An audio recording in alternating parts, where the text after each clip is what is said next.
Do you want to have a better conference? Yeah, I totally do. Most of my conference experiences are kind of haphazard and hit or miss. This would be really useful information. Tell me more.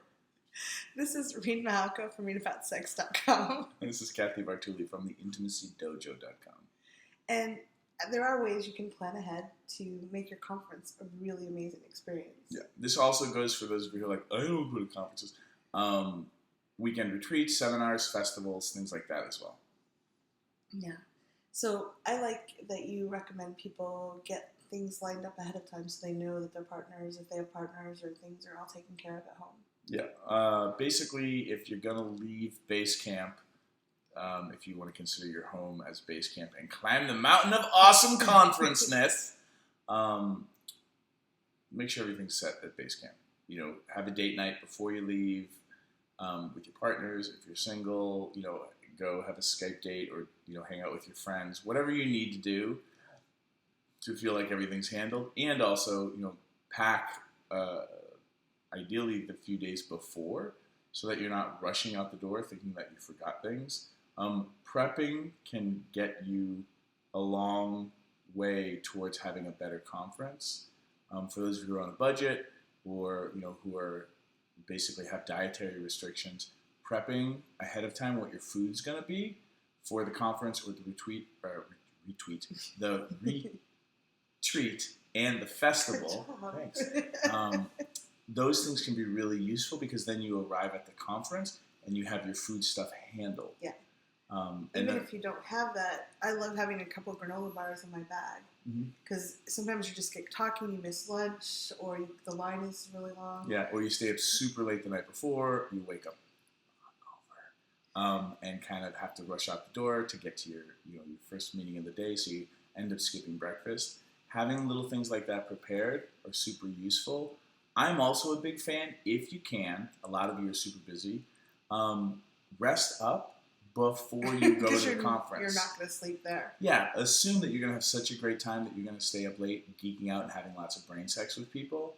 So what can you do ahead of time to kind of take care of your body and, store up like a chipmunk ready for winter, the fact that you're going to be completely sleep deprived, and if you're like me, kissing, a gazillion people, so you just got germs all over you.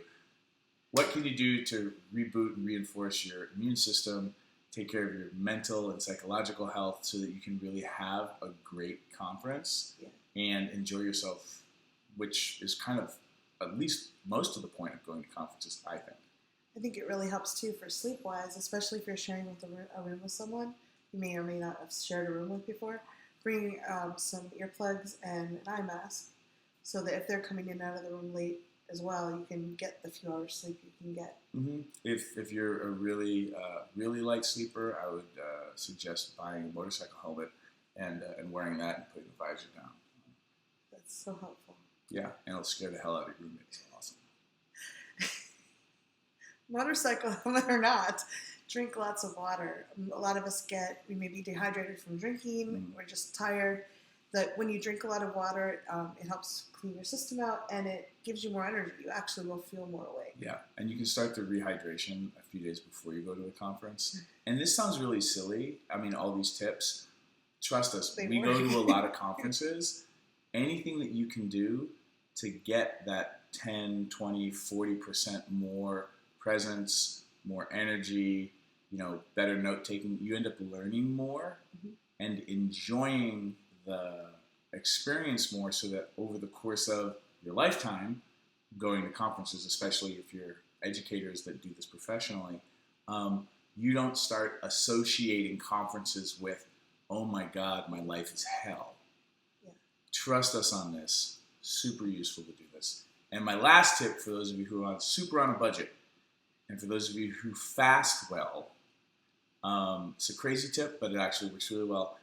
Do some sort of master cleanse. Start it 3 days before the conference and do it for the conference so that you don't have to spend any money on food and you don't get trapped having some weird lunch with somebody who's like, oh my God, we should have lunch together. And you're like, okay. And then you're like eating, being like, why am I here? I am trapped in lunch hell. No, you're like, I can't. I'm not eating this weekend because I'm fasting. And then if they're really awesome, you can go and hang out with them and have conversations with them while they eat. That's just a little super saver tip for my friends out there who get trapped in lunch hell. Well, one thing I do occasionally too is I'll at breakfast I'll call and order room service, like a burger delivered, and have it in the room. Ask them to deliver it, even if I'm not in the room.